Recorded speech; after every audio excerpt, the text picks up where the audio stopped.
Today, we're going to be jumping in on 7 reasons why many mental health strategies do not work, so you can figure out if what you are using right now for your mental health is going to be effective or not, or if you feel like you've been trying a particular method and it's not been working well for you and you're unsure why. I want to help you kind of diagnose what the problem is so that we can figure out how to get you a better set of strategies. So let me start by prefacing that the strategies that I prefer to help people with obviously are ones that I found to be very helpful, because my whole MO is trying to make sure that people can get the mental health they deserve as quickly as possible and that they can sustain it.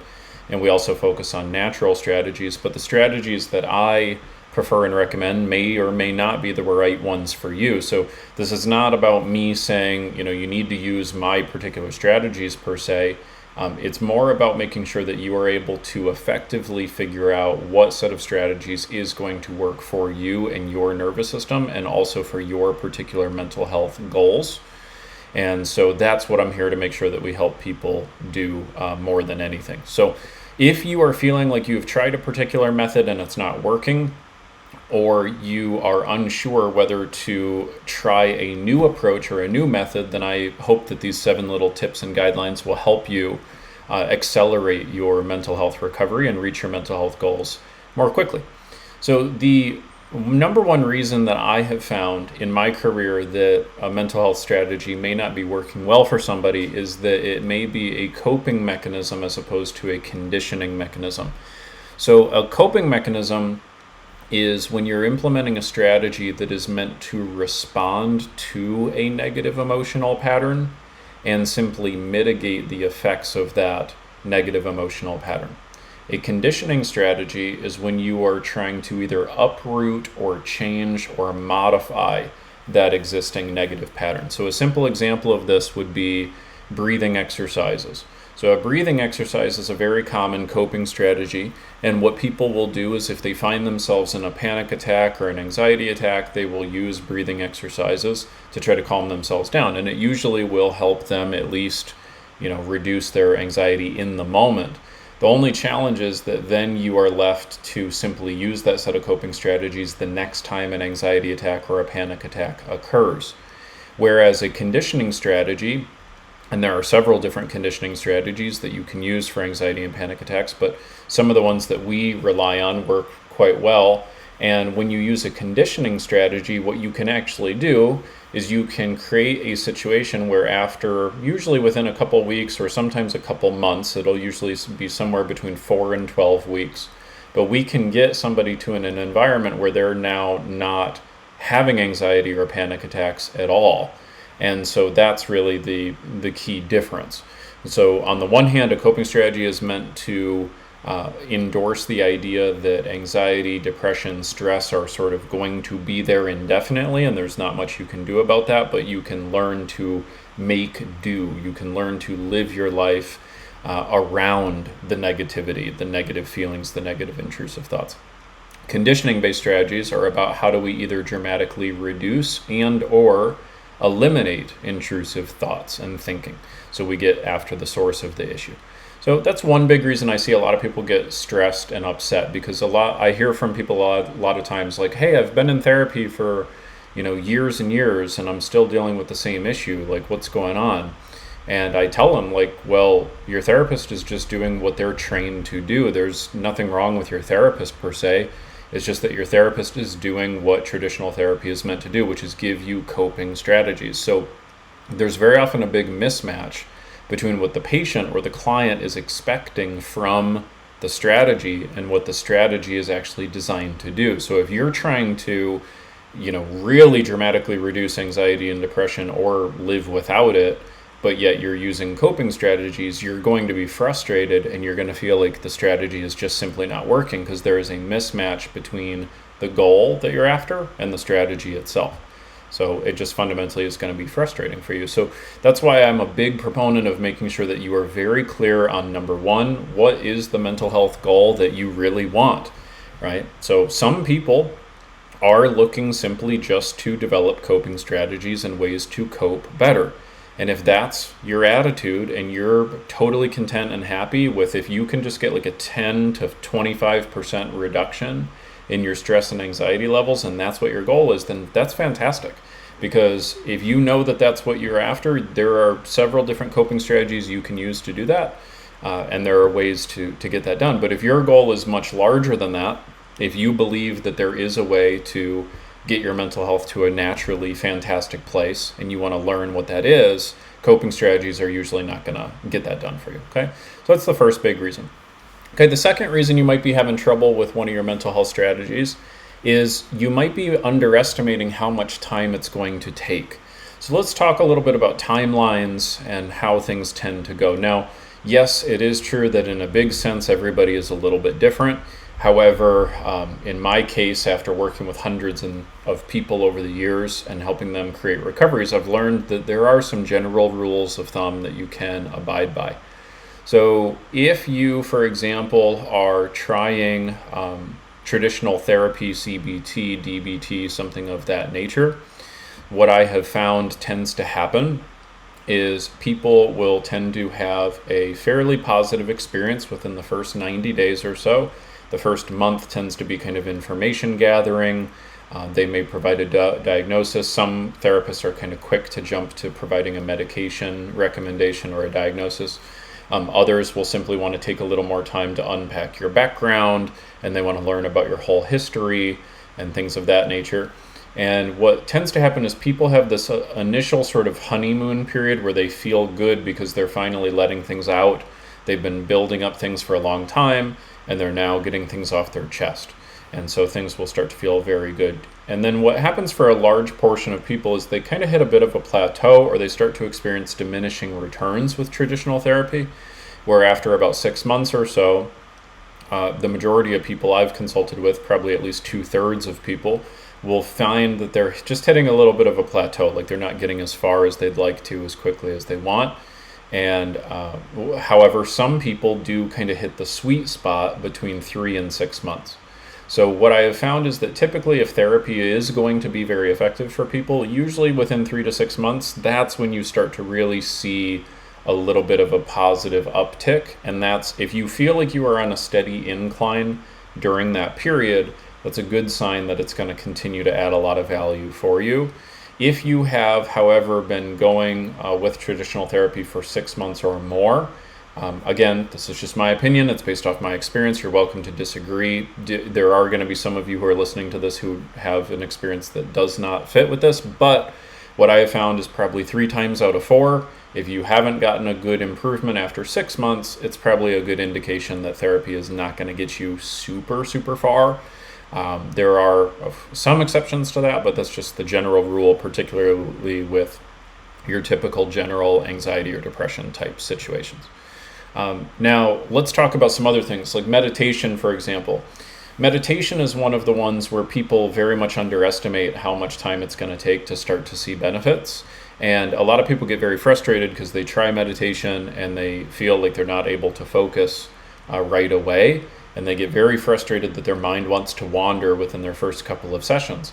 Well, that's what your mind is meant to do in your first couple of sessions. The whole point of meditation is it's a training process to get your mind to stay focused and more centered, right?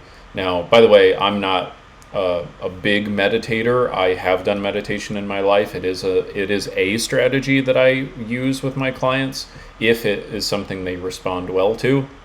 But I have found that there are other strategies that are more effective than meditation personally. So it just depends on you. But if, for example, you've said, okay, I'm going to try meditation, I would recommend that you give it at a minimum 2 weeks. Do it once a day for 2 weeks and see how you're doing at the end of the 2 weeks. There are also ways you can make meditation more effective, by the way, but that's a subject for a different video. So those are a couple common ones. There are some other main methods and strategies out there. For example, my method, the SSS method, we tend to see that people will get somewhere between a 10 and a 20% reduction of anxiety or depressive feelings within their first 2 weeks. In their first month, we'll usually get them to about the 25% threshold. And then after that, it usually takes the second month for us to get them to about a 50% level improvement. And then the third month is where we get them to a 75% plus improvement level. And so one of the key things I always tell our clients right up front is like, hey, you know, you don't compare yourself to somebody else. Like as long as you're making steady progress, then you will end up in a much better situation by the end of this than you were in the beginning. And progress is the key. So it is sometimes the case where I have a client who wants to just like jump right to the finish line right away, and those people do not do well. Because when you convince yourself that your strategy has to be miraculously effective right away, then you're going to feel like you're losing all the time, because your definition of winning is that it all is all perfectly happening the way you want it to be. So there is something to be said for the nature of patience and managing your expectations a little bit, so that you can make sure that you don't add another layer of getting down on yourself that's going to derail your progress. So make sure that you have an accurate understanding of how long of a timeline it is going to take for the strategy you have chosen in order to reap the benefits and the results that you were after. That's the main piece of advice I'm trying to provide. Now, there are some strategies that I find generally are not helpful for the majority of people. Again, the majority of people, there are going to be some of you who disagree, but for instance, journaling is one of those ones where I tend to find that people who even implement it for a long period of time, they see an initial bump and then it kind of plateaus right from there. It's not like people get a huge, amazing incremental return on journaling in most cases, unless it's a structured journaling prompt that is meant to train and condition your mind to think positively. But those are a couple of key things. Okay, so anyway, don't underestimate how much time it will take. Have an accurate understanding of how long your particular method is going to take. And this may be a helpful way for you to decide what method you want to choose, right? If you're not comfortable waiting 6 months, to see whether or not therapy is even something that's going to work for you, and you need something more urgent, then you need to pick something more urgent. If you're comfortable waiting, then go ahead and do that. If your priority is to take control of your mental health on your own, and you think that you can do that, and you're going to try that with like meditation, journaling, something like that, you at least need to be prepared to give it a shot for a couple weeks. Okay, and with any type of strategy, when I work with my clients and I give them a conditioning strategy to test out and see if their nervous system responds to it, the bare minimum I recommend is 1 week. Usually between 1 and 2 weeks is when you can determine if something is going to work with you, but you need to do it consistently every day for at least 1 week to determine if you're seeing a result that's positive. Okay, so that would be number 2. You might be underestimating how much time.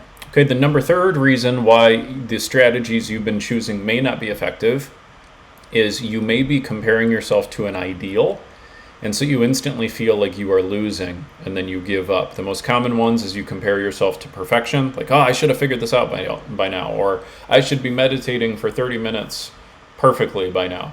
Or my friend, and the other common ways we compare ourselves to other people. So, oh, well, my friend is able to meditate and they do just fine, and I'm not able to do that. Or my other friend did good with therapy, but I'm not doing good with therapy, or whatever it is.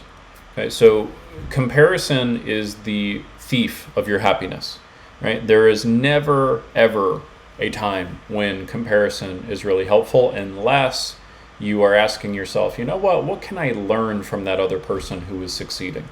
Right? But if you're just comparing yourself to beat yourself up, that's not going to help you, make you feel worse. So don't do that.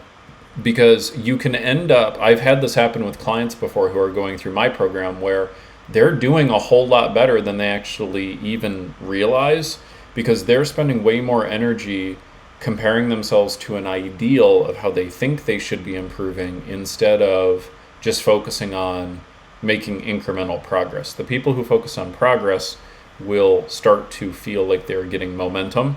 That's why the mantra I always teach my clients is progress over perfection.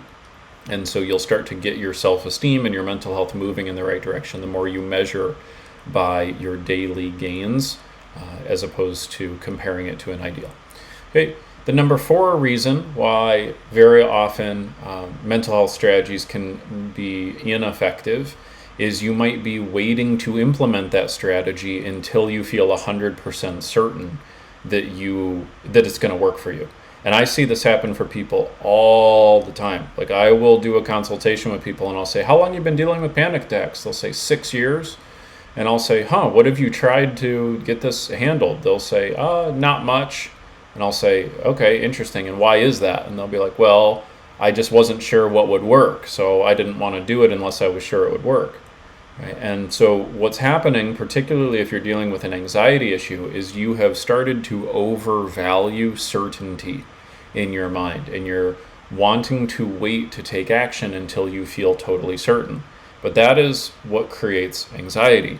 Anxiety occurs when you value certainty so highly and you want to be totally certain. So what happens is your mind goes into all these branching what if scenarios, and the emotional byproduct of all of that overthinking is anxiety, the feeling of anxiety. So part of the way that you get out of the trap of anxiety is you have to start to train yourself to take action even when you feel uncertain. Yes, ironically, you have to become comfortable being uncomfortable, as in you have to be comfortable making actions and decisions when you feel uncertain, and realize that you're not going to be totally certain. Because that person that I asked, and there's a specific person coming to mind who told me they were dealing with panic attacks for 6 years. I said, okay, well, would you rather have 100% certainty that you're going to have panic attacks again for another 12 months? Or would you like to have a decent probability that you are going to feel better and reduce or remove your anxiety attacks? And they said, yeah, okay, well, when you put it like that, I certainly want to go for the chance to improve. And so we were able to get them over that threshold. But what happened is they had to remove the belief that they had to be 100% certain before they would take action. So you need to be comfortable lowering your threshold of certainty in order to move forward. Otherwise, you're just going to stay paralyzed and anxious forever. You're going to wait for this magical moment that you think you're going to feel totally certain and totally comfortable and totally confident, and then you're going to take action. But that is totally the cart before the horse. The whole reason you need to implement a mental health strategy in the first place is because you don't feel confident and because you don't feel certain. And you're going to not feel certain regardless of whether you're taking action to improve your life or whether you're just sitting at home not doing anything. So you might as well be doing something to improve, right? It'd be like someone saying, well, I really want to lose weight, but I don't know what diet to choose. I'm not sure which one is going to absolutely work for me, so I'm going to do none of them. Isn't that ridiculous, right? It's like if you just did one of them and tried it for a month or two, you're going to probably get some level of results, or at a minimum, you will now know for sure whether it works for you or not, and then you can move on to the next method, right? So don't sit in paralysis trying to wait for this magic moment when you're going to feel certain. If you do that, you're going to waste your whole life, right? And you're going to just burden yourself with unnecessary anxiety. Okay, so you got to start taking action. Okay, the fifth one that people will sometimes do that causes their mental health strategies to not work is they rag on themselves only for what they're doing wrong, as opposed to the progress they're making. That one's pretty self-explanatory, right? So you want to start to develop the habit of pointing out and noticing what you're doing right. This is why when I have my clients go through my process, I'm always making sure that the very first question we answer whenever we get on the call is, what progress did you make this last week? Even if it was super, super small, right? Even if it was, I went from 90% anxious to 89% anxious. Because sometimes in the first month, it takes a little while to get them up and going. But if we focus on the gains, you get your mind associated to looking for the gains. When you focus on the gains, you feel good about yourself. When you feel good about yourself, you feel more motivated to keep going. And that's a key part of success and recovery. If you only focus on what you feel is going wrong or what is not perfect yet, you're going to constantly bring your energy down, and you're going to find it very difficult to stay following through on any particular mental health method or strategy. Okay, number 6 way you can slow yourself down is you're unwilling to embrace a little bit of trial and error. I have found that this is a huge part of me helping people reach recovery. This is why our success rate is so astronomically high, and why they're really the only people we ever have who are not successful with our program. And I tell people right up front is either A, if you're not coachable and willing to try everything I teach you, then I can't help you, because if you make up your mind in advance of what you're willing to try and what you are not, then great, it's not going to work. It'd be like going to the gym saying you want to lose weight and saying, yeah, but I'm not going to get on the treadmill. All right, well, then maybe you're not going to lose weight, right? The second thing is you got to dedicate a period of time, a couple hours a week to it. And then third is you got to make it a must, right? Some people are just not committed enough, and that's just the honest truth. Some people want their mental health improved, but they're willing to tolerate having less mental health than they deserve so long as they can not take a risk or not take action. That's just the truth. We've all done that. We've all been lazy before, and that applies to some people. So anyway, the trial and error part, though, is a key part of how we are able to make sure that any one of our clients who abides by those three commitments is able to be successful.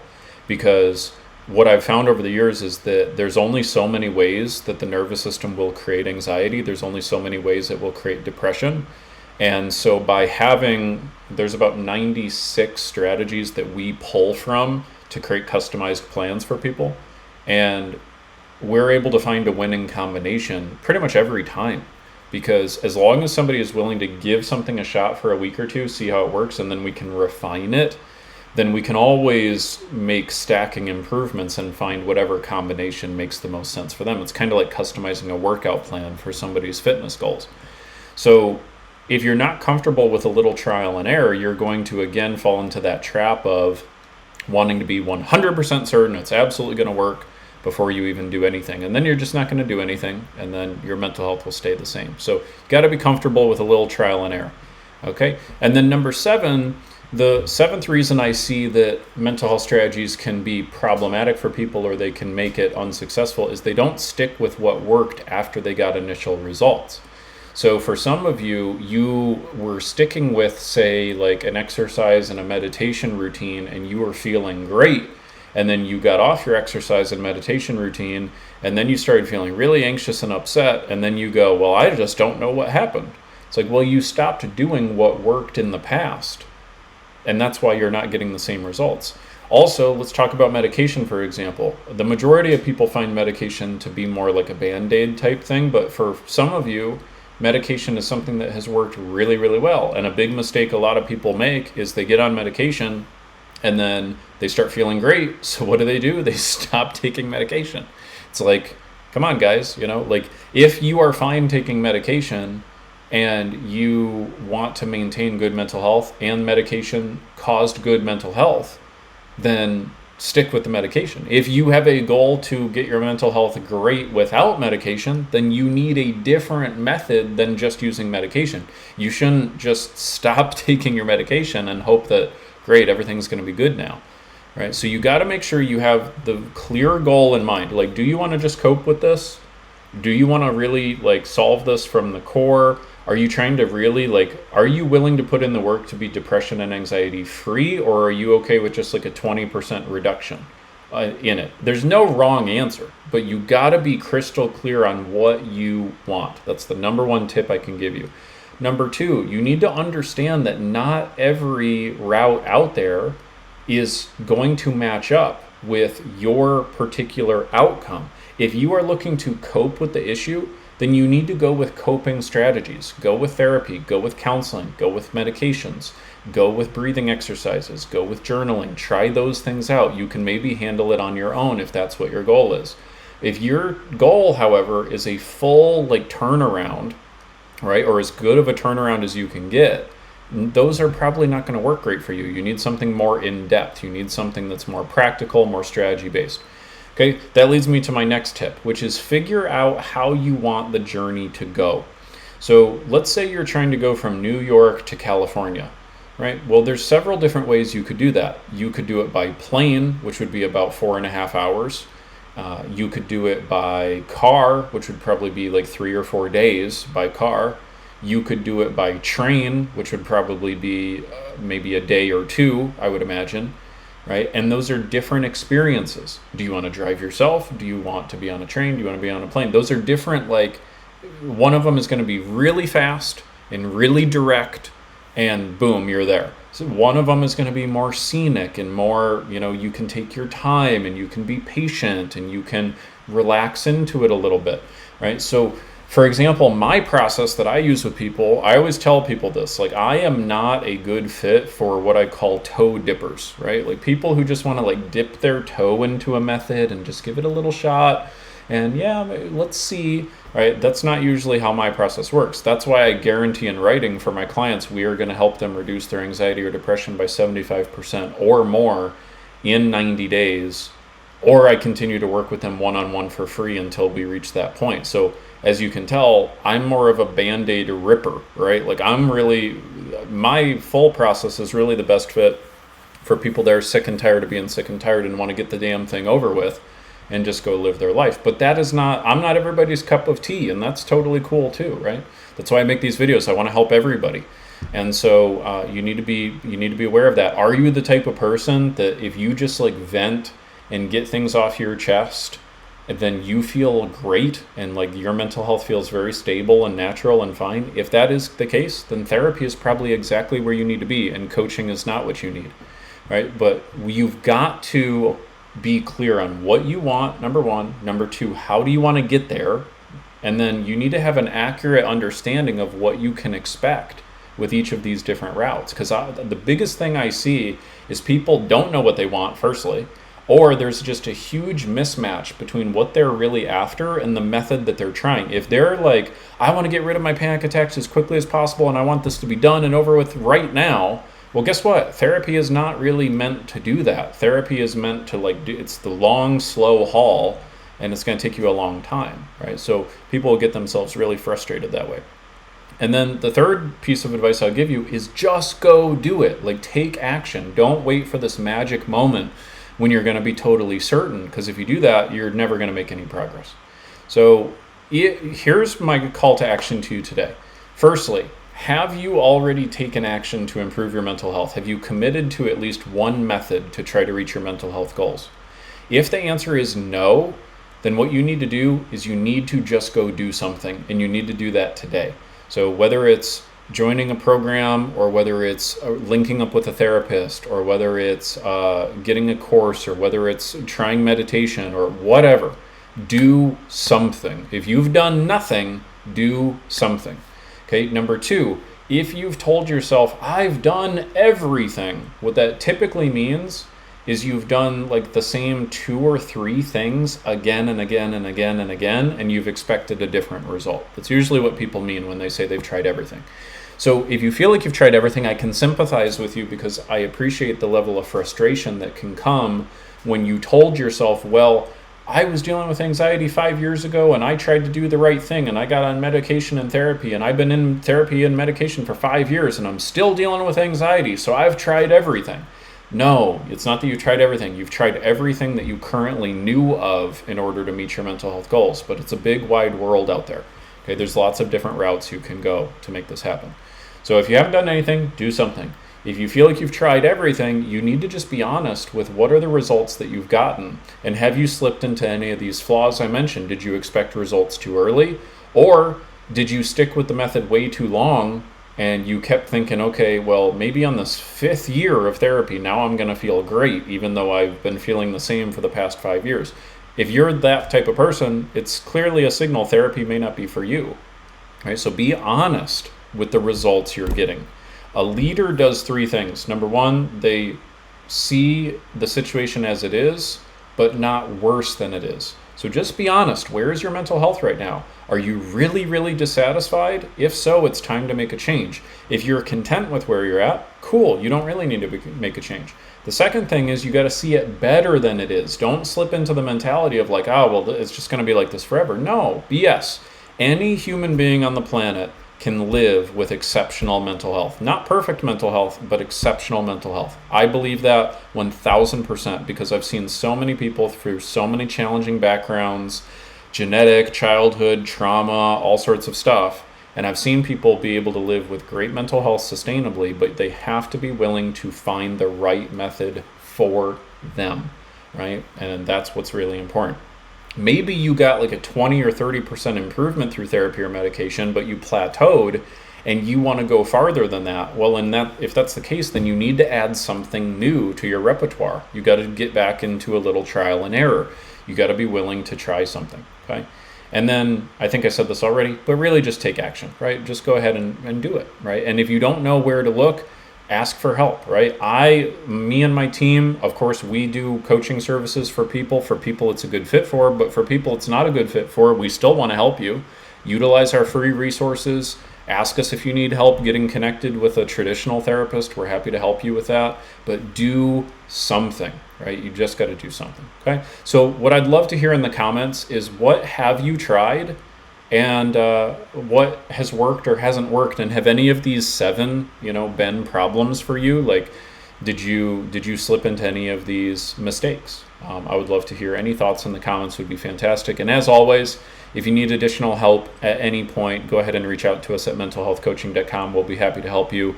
If you don't know who I am, my name is Ty Hicks. I am a mental health coach, founder of mentalhealthcoaching.com. I was suicidal, but therapy and medications didn't work great for me, but I found that I could learn how to retrain my brain, and that's what we help people do.